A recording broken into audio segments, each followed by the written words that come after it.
Шағбан айы қасиетті Ережеп пен Рамазан айларының ортасында келетін берекесі мол ай. Пайғамбарымыз бұл айда көп ораза ұстайтын болған. Бұл туралы Айша анамыз, Алла елшісі ораза ұстаса, аузын ашпайды екен, аузын ашса, ораза ұстамайды екен деп қалатынбыз. Мен Алла елшісінің Рамазан айынан тыс басқа айларда бір ай толық ораза ұстағанын көрмедім. Сол сияқты Шағбан айы тәрізді басқа айларда көп ораза ұстағанын көрмедім деген. Осы мағынаны қуаттай түсетін екінші хадисте Усама ибн Зайд пайғамбарымыздан: «Уа Алла елшісі, неліктен Шағбан айында ораза ұстағаның сынды өзге айларда ораза ұстамайсыз?» деп сұрағанда пайғамбар: «Себебі Ережеп пен Рамазанның ортасында адамдар бұл айдың артықшылығын ескере бермейді.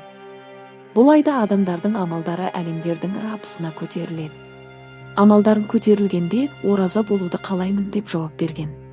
Жоғарыдағы екі хадис бұл айдың маңызды ай екенін көрсетеді. Барша мұсылман үмметі бұл айдан ғапыл қалмауға тырысқан. Ескіде адамдар Шағбан айы кірісімен Құран кітаптарын қолдарына алып хатым ететін, жылдық зекеттерін осы айда шығаратын, дүниелік істерді мүмкіндігінше ысырып қойып намазға, зікірге, Құран оқуға, ораза ұстауға бет бұратын. Себебі бұл ай Рамазан айына дайындық іспеттес. Ал Құран оқуға бет бұрушылардың молдығы сонша Құран оқылатын немесе Құран оқушылар айы деп те аталып кеткен. Міне біздің аяқ басқан айымыз осындай ерекше ай, берекесі мол ай. Бұл ай жақсылықты молайтып, жаман әдеттерден тыйылып, Рамазанға дайындалатын ай, өткен жылдардан қалған қазаларды өтейтін ай. Шағбан сөзінің тілдік мағынасы көптеген жақсылықтардың бастауы дегенді білдіреді. Сансыз сауапқа толы қасиетті Рамазан жақындағанын сүйіншілейтін бұл мүбәрак айды ардақты Мұхаммед пайғамбарымыз ерекше ықыласпен қарсы алып, құлшылыққа толы өткізетін болған.